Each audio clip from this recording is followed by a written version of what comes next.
So we're back again trying to make a decision. Our Zzounds account has been paid off. The two guitars, multi-effects processor, line 6, pretty nice expensive processor. So we've been paying on these three guys for, I don't know, somewhere around a year. And I was thinking, do I need to upgrade my Fostex VF-160 multitrack, and make it like a true 16-track multi-track recorder, where you can simultaneously record 16 tracks versus 8, and then get some sort of ADAT interface to PC, so you can transfer it without going to sort of non-modern means of doing it, like CDR and the SCSI zip drive. Can you even get like a compatible SCSI zip drive for modern day PCs or Macs? We have MacBooks and we have iPads and PCs. I use PC mainly, but I do all of the video recording and stuff on iPhones, and we do the editing usually on a iMac, or not an iMac, MacBook. I used to have an iMac, something like the Behringer 8200 8-channel mic preamp system with the ADAT interface. Does sound like a cheap and good way to get XLR connections. You only have 2 XLR connections on the Fostex, and you have an additional 8 on one of these guys here. Anyway, the Fostex VF-160 is stuck at a 16-bit 44.1 kilohertz sampling rate. So a lot of the new ones will go way over that, but here's another thing. If you go to on another one that does higher, like 96 kilohertz or whatever, I didn't know this before the last 24 hours or so, because I've never used the ADAT interface, the light pipe interface, before. But 16-bit, you can transfer a maximum at 44 kilohertz, a maximum of 8 tracks at one time to a PC or whatever you're going to. 96, I think it's like half, so it's like 4 tracks. So you can't transfer all 16 or 24 tracks at one time. I'm assuming you just transfer your 8 and then you transfer the next 8 on the second pass or something. But I really have, this is kind of out of my league stuff, but is 16-bit 44 kilohertz too antiquated? Are you going to get more headroom or whatever it is by going to one with a higher sampling rate? Some people are saying because the sample rate is not as big as or as good as newer ones, that they're also calling the system antiquated. They say, well, it's okay, but it's not 96 kilohertz. It's not whatever 24-bit or whatever they have available now. To me, I'm just going to say that I have messed with this before, and even if each track is limited to that, I think when you add your layers together in like another editing software, I think you can still get a down mixed sample from other software that's going to be better than what this guy can down mix it to, your stereo mix. So is writing to a CD where it's probably going to be more complicated to go and get. Let's face it, there's going to be a SCSI zip drive on the Fostex and probably some other type of zip drive on a PC or Mac, and that's probably more complicated than trying to figure out how to burn a CD where the tracks aren't mixed down, and I had some problems with that Fostex trying to do that before. Maybe I just didn't do something right. Maybe it was just overly complicated or felt overly complicated at the time, but I do have the manual. The manual's also online, so if maybe I should get it out soon and test it to make sure that multi-track system works still, and see if I can figure out how to transfer the files to the CD if the CD burner still works. Having that physical compression knob on the Zzounds systems seems like they'd be like a really great option, but if you're just going to record to the PC, just transfer your tracks to the PC. You can let whatever multi-track editing software on the PC control that compression and everything. Compression, EQ, panning, reverb, and there's a lot of things that they're going to offer, and even distortion pedals, and probably amp simulators and speaker simulators and all kinds of stuff.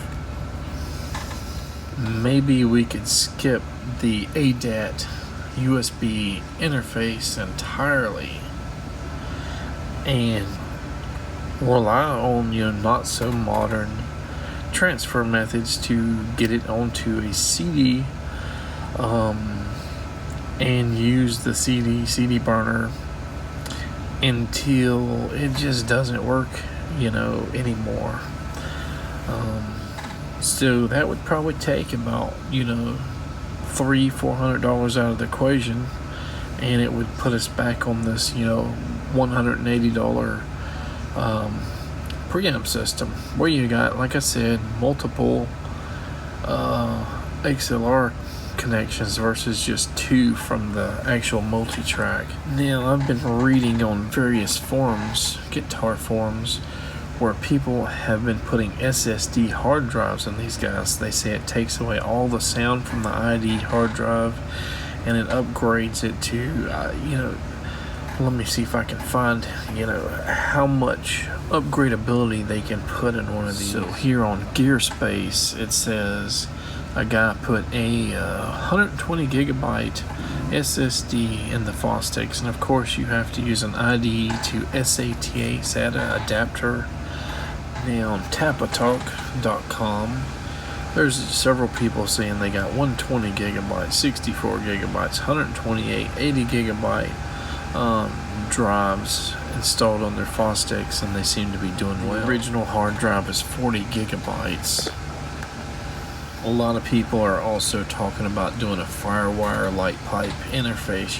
Get an old one for $100-200, maybe a little bit less, cheaper than the USB interfaces, and maybe get like a $20 FireWire PCI or PCIe card and just interface it with. Or does my system have a 20 gigabyte hard drive?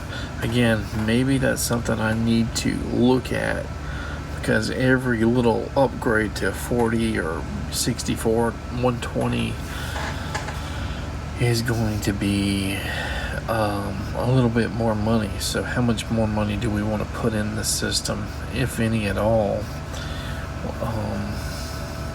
So $200 for that 8-channel preamp to make it simultaneously record 16 tracks. Then hard drive upgrade, and maybe FireWire or ADAT to USB later on.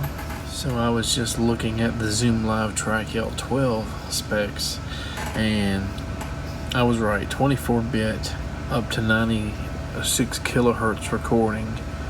I guess you can't do a 12-track recording directly to your computer at 96 kilohertz. But if you do it at 48 kilohertz, it can go, I guess, directly to a computer or an SD card, or both simultaneously. But as I was saying that I read about, you're stuck with 8 channels if you go the ADAT route, and you're stuck on a certain kilohertz. This 88 8200 from Behringer, it has either 44 or 48 kilohertz support, not 96. You know, maybe if it had a 4-channel system it would do 96. I do not know. So yeah, so many things to think about, and I'm still kind of learning. You know, this whole ADAT thing is something I've never messed with. Now I have used the SPDIF on, I don't know if we did it for digital out for stereo, possibly from the Fostex, but it's something that I used on home theater because Dolby surround sound, you know, laser discs, DVDs, HD DVD, all this stuff for your surround sound system. We didn't use HDMI back in the day. We used the stereo matrixing, 2 RCAs left and right. We used the fiber optical and RCA, single RCA for that surround sound experience. But I guess even with the home theater